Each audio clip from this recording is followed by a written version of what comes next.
नमस्कार, मैं विश्वानी non stop 30 खबरों में आपका स्वागत है। चलिए जानते हैं देश और विदेश से जुड़ी खबरें। सुप्रीम कोर्ट का बाल गवाह पर फैसला। सुप्रीम कोर्ट ने कहा कि बाल गवाह को सक्षम गवाह माना जाएगा और उसकी गवाही को खारिज नहीं किया जा सकता। और यह फैसला एक महिला की जान लेने के मामले में सुनाया गया, जिसमें आरोपी को उम्र कैद की सजा बरकरार रखी गई और उच्च न्यायालय का फैसला खारिज किया गया। भारत ने बांग्लादेश को दिया कड़ा संदेश। भारत ने बांग्लादेश पर दबाव बढ़ा दिया है जब विदेश मंत्री जयशंकर और एनएसए अजीत डोभाल ने बांग्लादेश में हिंदू अल्पसंख्यकों के उत्पीड़न और मानवाधिकारों का मुद्दा उठाया। डोभाल ने एक प्रदर्शनी में बांग्लादेश में हो रहे उत्पीड़न को गंभीरता से देखा, जबकि जयशंकर ने बांग्लादेश से रिश्तों को लेकर सख्त रुख अपनाया।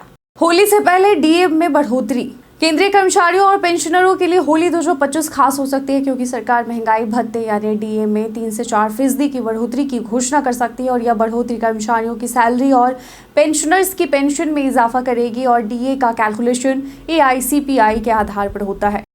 महाकुंभ के लिए 22 ट्रेनें कैंसिल। महाशिवरात्रि पर 26 फरवरी को होने वाले अमृत स्नान के मद्देनजर भारतीय रेलवे ने 22 ट्रेनों को कैंसिल कर दिया है। ये ट्रेनें 24 से 28 फरवरी तक विभिन्न रूटों पर रद्द की गई हैं, जिससे श्रद्धालुओं को दिक्कत हो सकती है।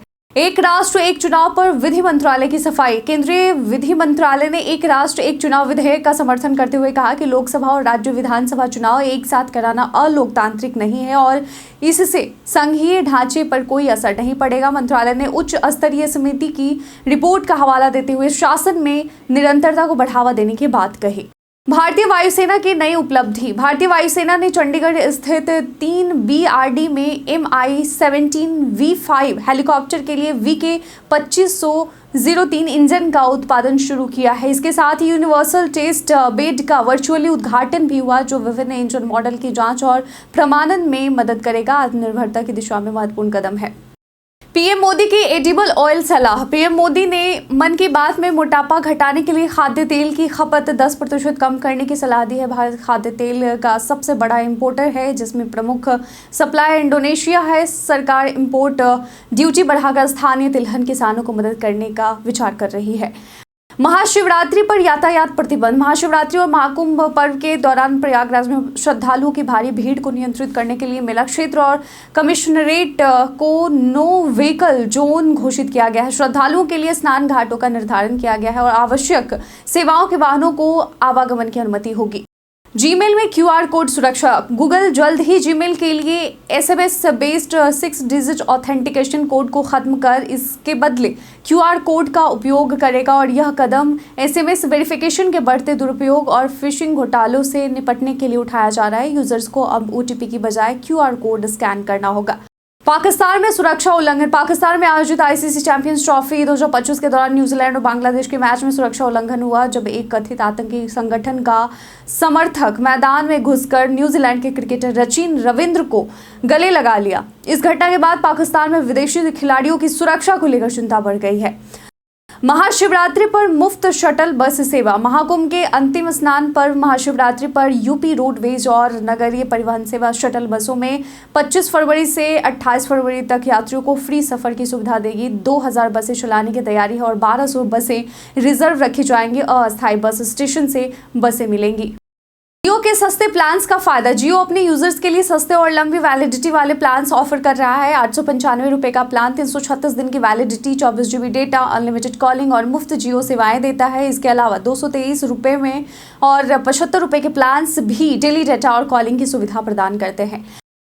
फर्जी सिम कार्ड से बचे। दूरसंचार विभाग DOT ने यूजर्स को अलर्ट किया है कि साइबर अपराधी उनके नाम पर फर्जी सिम कार्ड जारी कर सकते हैं। DOT ने संचार साथी पोर्टल पर फर्जी सिम कार्ड की पहचान करने और उसे हटाने के लिए स्टेप्स दिए हैं, ताकि साइबर फ्रॉड से बचा जा सके। मुकेश अंबानी ने मचाया तहलका। मुकेश अंबानी ने अपने नए बेवरेज कैंपर के जरिए सॉफ्ट ड्रिंक मार्केट में तहलका मचा दिया है। कम दाम पर पेप्सी और कोका कोला जैसे दिग्गज कंपनियों को टक्कर देते हुए अन्य ब्रांड्स जैसे रियल और डाबर भी कीमतें घटाने पर मजबूर हो गए हैं। प्रीति जिंटा का लोन विवाद। बॉलीवुड एक्ट्रेस प्रीति जिंटा पर आरोप है कि न्यू इंडिया कोऑपरेटिव बैंक से 18 करोड़ रुपए का लोन लिया था, जिसे बैंक ने माफ कर दिया। हालांकि प्रीति ने इन आरोपों का खंडन करते हुए कहा कि उन्होंने 10 साल पहले बकाया राशि पूरी तरह चुका दी थी। भारत ने रूस से खरीदी सस्ती तेल। भारत ने रूस से 49 अरब यूरो का क्रूड ऑयल खरीदा, जो कुल क्रूड आयात का 40% बन गया है। रूस के सस्ते तेल के कारण भारत ने 2022 में आयात में वृद्धि की, जबकि कीमतों में 8% का वार्षिक उछाल देखा गया। जोमेटो के लिए bullish rating. Brokerage firm Bernstein ने जोमेटो के शेयरों के लिए 310 रुपये का टारगेट प्राइस तय किया, जो 39% उछाल की उम्मीद जताता है। कंपनी के प्रदर्शन को लेकर सकारात्मक रुख है, जबकि दिसंबर तिमाही में नेट प्रॉफिट में 57% गिरावट आई है। व्हाट्सएप से बढ़ाएं बिजनेस। व्हाट्सएप बिजनेस प्रोफाइल छोटे व्यापारियों के लिए एक बेहतरीन टूल है। इसमें automatic reply, broadcast list, payment option और कई भाषाओं में कनेक्टिविटी जैसे फीचर्स हैं। इसे बिजनेस को ऑनलाइन मैनेज करना, कस्टमर्स से संवाद करना और बिक्री बढ़ाना आसान हो जाता है। एआई से किसानों की सफलता। माइक्रोसॉफ्ट सीईओ सत्य नडेला ने बताया कि महाराष्ट्र के किसानों ने एआई तकनीक का उपयोग करके अपनी खेती में सुधार किया है। एआई ने उन्हें मौसम, मिट्टी और पानी के उपयोग पर रियल टाइम जानकारी दी, जिससे उत्पादन बढ़ा और केमिकल्स का उपयोग कम हुआ। टेस्ला सीईओ एलन मस्क भी इस पहल के फैन हो गए हैं। छोटे शहरों में क्रिप्टो की बूम। भारत में छोटे शहरों में क्रिप्टो ट्रेडिंग का तेजी से उफान आया है, जहां युवा क्रिप्टो करेंसी के माध्यम से अपनी आमदनी बढ़ाने की कोशिश कर रहे हैं। इस दौरान क्रिप्टो में बढ़ती दिलचस्पी के बावजूद भारत में सख्त टैक्स और नियामक अनिश्चितताएं बनी हुई हैं।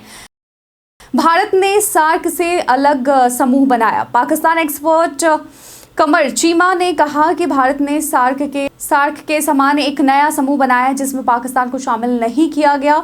उन्होंने पाकिस्तान को द्विपक्षीय रिश्तों को बेहतर करने और सार्क के वैकल्पिक मॉडल को अपनाने की सलाह दी, ताकि वह क्षेत्रीय प्रतिस्पर्धा में आगे बढ़ सके।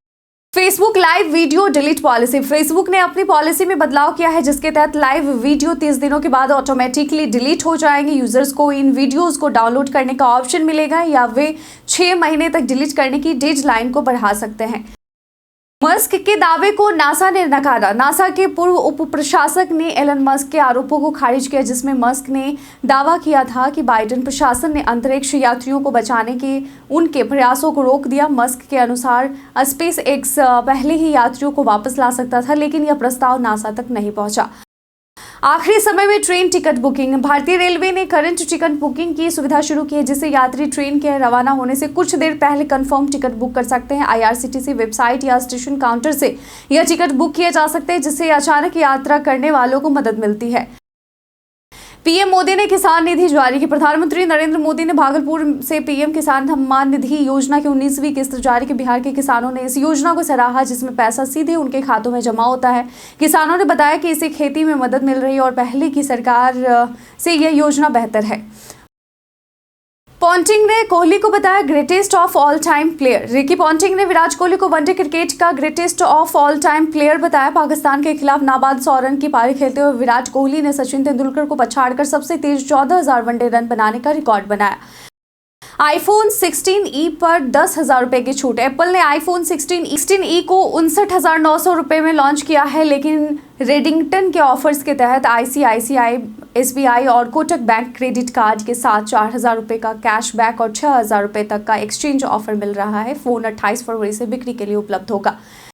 सरकारी हिस्सेदारी बिक्री के लिए बोलियां। डीआईपीएएम ने सरकारी बैंक और वित्तीय संस्थानों में हिस्सेदारी बेचने के लिए मर्चेंट बैंकरों और विधि फर्मों से बोलियां मांगी है और चयनित कंपनियों को लेन देन के दौरान सरकार को सलाह देने का कार्य सौंपा जाएगा। आवेदन की अंतिम तिथि 27 मार्च है। यमुना सफाई पर सुप्रीम कोर्ट की उम्मीद। सुप्रीम कोर्ट ने यमुना और अन्य नदियों के प्रदूषण पर सुनवाई के दौरान सरकार बदलने के बाद उम्मीद जताई कि समस्या का समाधान हो सकेगा। कोर्ट ने कहा कि नई सरकार के तहत योजनाओं को बेहतर तरीके से लागू किया जा सकता है। अगली सुनवाई 4 मार्च को होगी।